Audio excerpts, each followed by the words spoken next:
ஜனநாயக தமிழ் தேசிய கூட்டணியின் நிர்வாக குழு கூட்டம் இன்று வவுனியாவில் நடைபெற்றது. தற்போதைய அரசியல் சூழல் தொடர்பில் கலந்துரையாடப்பட்ட இந்த கூட்டத்தில் கட்சியின் உறுப்பினர்கள் சமத்துவ கட்சியின் தலைவர் எம் சந்திரகுமார், ஜனநாயக போராளிகள் கட்சியின் கே துளசி ஆகியோர் கலந்து கொண்டனர்.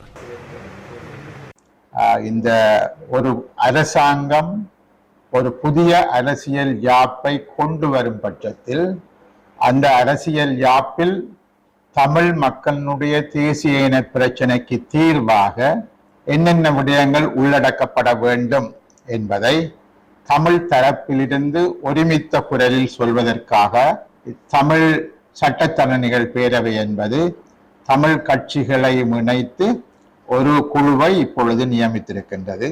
அந்த குழுவானது தமிழ் மக்களினுடைய தேசிய இன பிரச்சனைக்கு தீர்வாக அரசியல் யாப்பில் உள்ளடக்கக்கூடிய வகையில் அவர்கள் அதற்கான ஒரு தேர்வு திட்டத்தை தயார் செய்வதற்கான முடிவு எடுத்திருக்கிறார்கள். இதில் குறிப்பாக சில அடிப்படை விஷயங்களை நாங்கள் எல்லோரும் இணைந்து ஏற்றுக்கொண்டிருக்கிறோம். இது ஒரு கட்சி சார்பான விஷயங்களும் அல்ல, மாறாக தமிழ் மக்களுடைய தேசிய இன பிரச்சனைக்கு ஒரு தீர்வை எட்டுவது தொடர்பானது. எப்பொழுது ஒரு புதிய யாப்பை கொண்டு வரும் என்பது யாருக்கும் தெரியாது. இப்படி கொண்டு வரக்கூடிய பட்சத்தில் தமிழ் தரப்பு என்பது ஒருமித்த குரலில் ஒரே விதமாக ஒரே கோரிக்கைகளை முன்வைக்க வேண்டும்.